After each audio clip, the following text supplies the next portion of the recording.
इस वीडियो में हम लोग पोलराइज्ड कैपेसिटर को डीसी वोल्टेज और एसी वोल्टेज के साथ अटैच करके और उनकी वैल्यूज़ को इंक्रीज करके उसका इफेक्ट उनके ऊपर देखेंगे। सबसे पहले हम लोग एक डीसी सप्लाई ले लेंगे और एक पोलराइज्ड कैपेसिटर ले लेंगे। इन दोनों को आपस में कनेक्ट करने के बाद अब हम वोल्टेज को वेरी करके कैपेसिटर के ऊपर उसका इफेक्ट देखेंगे। यहाँ पर मैंने 10 वोल्ट अप्लाई कर दिए हैं। अब मैं ये देखना चाहता हूँ कि वेव के ऊपर क्या इफेक्ट हो। जैसा कि हम देख पा रहे हैं कि हमारे कैपेसिटर के दोनों टर्मिनल के क्रॉस जो है हमें वेव कांस्टेंट दिख रही है, क्योंकि यहाँ पर डीसी वोल्टेज अप्लाई किए गए हैं।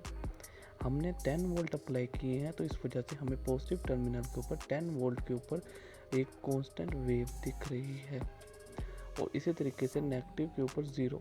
और यहाँ पर मैं कैपेसिटेंस की वैल्यू को इंक्रीज़ कर दिखा रहा हूँ कि अगर हम कैपेसिटर की जितनी मर्जी वैल्यू इंक्रीज़ कर दें, हमारे जो डीसी वोल्टेज के ऊपर वोल्टेज जब हम अप्लाई करते हैं तो कैपेसिटर के ऊपर इफ़ेक्ट बिल्कुल 0 होता है, क्योंकि जैसे ही कैपेसिटर चार्ज हो जाता है तो उसके बाद कैपेसिटर जो है वो एक ओपन स्विच के तौर पर बिहेव करता है।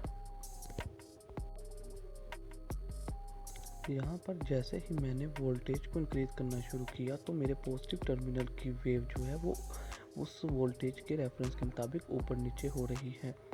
और यहाँ पर जो आपको ऑरेंज कलर की वेव दिख रही है, ये कैपेसिटर्स के दोनों टर्मिनल के अंदर पोटेंशियल डिफरेंस को शो कर रही है, जो कि बहुत थोड़े टाइम के लिए इंक्रीज़ होती है और उसके बाद वो 0 के ऊपर जाकर कांस्टेंट हो जाती है, जो कि ये शो कर रहा है कि ये बहुत थोड़ी देर के लिए कंडक्टिविटी करती है और उसके बाद capacitor as a open circuit behave करता है। जैसे ही मैं वोल्टेज को पॉजिटिव साइड की तरफ बढ़ाता हूँ तो मेरे पॉजिटिव जो रेफरेंस है वो इंक्रीज़ होना शुरू हो जाता है, और जैसे मैं उसे वापस डिक्रीज़ करता हूँ तो पॉजिटिव रेफरेंस डिक्रीज़ होता है। और उसी के साथ साथ कैपेसिटर की जो ऑरेंज कलर की वेव है ये भी यही शो कर रही है कि तो बहुत ही थोड़ी टाइम के लिए जब वोल्टेज डिफरेंस बढ़ाया जाता है तो कैपेसिटर जो है वो कंडक्टिविटी करता है और उसके बाद कैपेसिटर एक ओपन स्विच के तौर पर बिहेव करना शुरू कर देता है।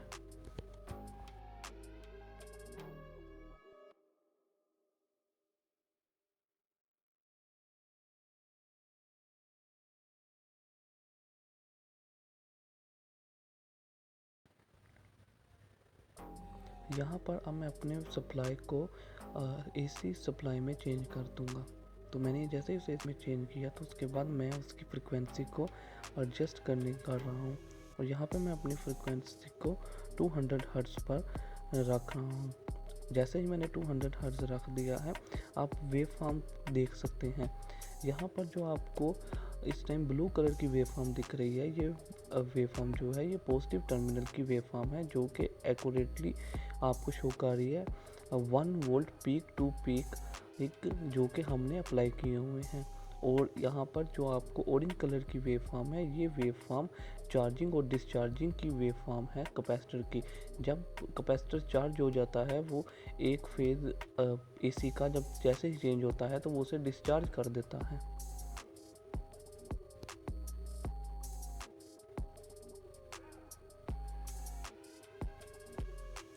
यहाँ पर मैंने एक और वेव फॉर्म को शो करना शुरू किया है, जो कि हमें सप्लाई की वेव फॉर्म दिखा रहा है। जो सप्लाई की वेव फॉर्म है वो वेव फॉर्म अकॉर्डिंगली लेकिन इन दी रिवर्स पोलैरिटी में है, जो कि कैपेसिटर की वेव फॉर्म है, क्योंकि कैपेसिटर 180 डिग्री का शिफ्ट दे देता है जो इन वोल्टेज में, और ये उसकी प्रॉपर्टी का एक हिस्सा है। तो यहाँ पर हमें इस बात का भी इल्म हो चुका है कि कैपेसिटर जो है वो के वोल्टेज को 180 डिग्री का शिफ्ट दे देता है।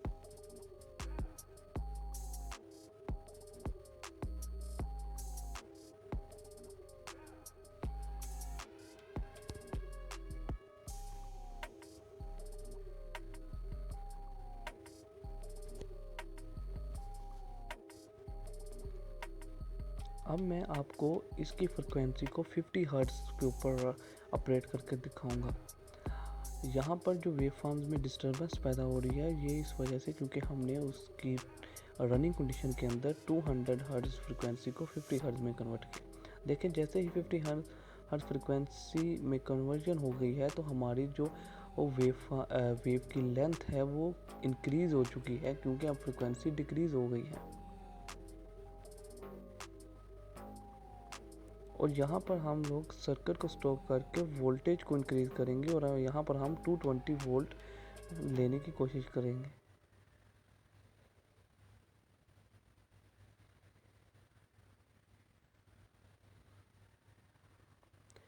220 volt and 50 hertz and phase को हम इस टाइम 360 फेज़ शिफ्ट दे देंगे।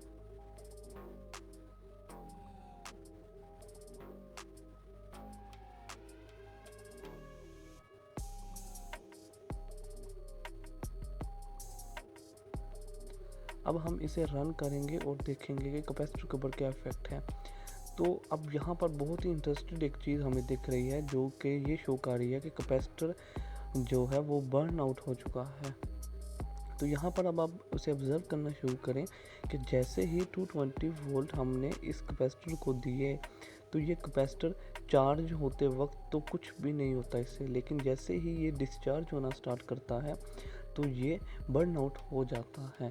इसका मतलब ये है कि कैपेसिटर चार्ज होते वक्त डैमेज नहीं होता, मगर जैसे ही आप ज़्यादा AC वोल्टेज अप्लाई करते हैं तो इन दी रिवर्स पोलैरिटी जब वो डिस्चार्जिंग स्टार्ट करता है तो उस वक्त एक इतनी ज़्यादा हीट प्रोड्यूस हो जाती है कि वो बर्न आउट हो जाता है। अगर वीडियो पसंद आई है तो मेरे चैनल को सब्सक्राइब करें और लाइक कर दें। चलें आपसे मिलते हैं अगली वीडियो में, तो उस वक्त के लिए बाय बाय।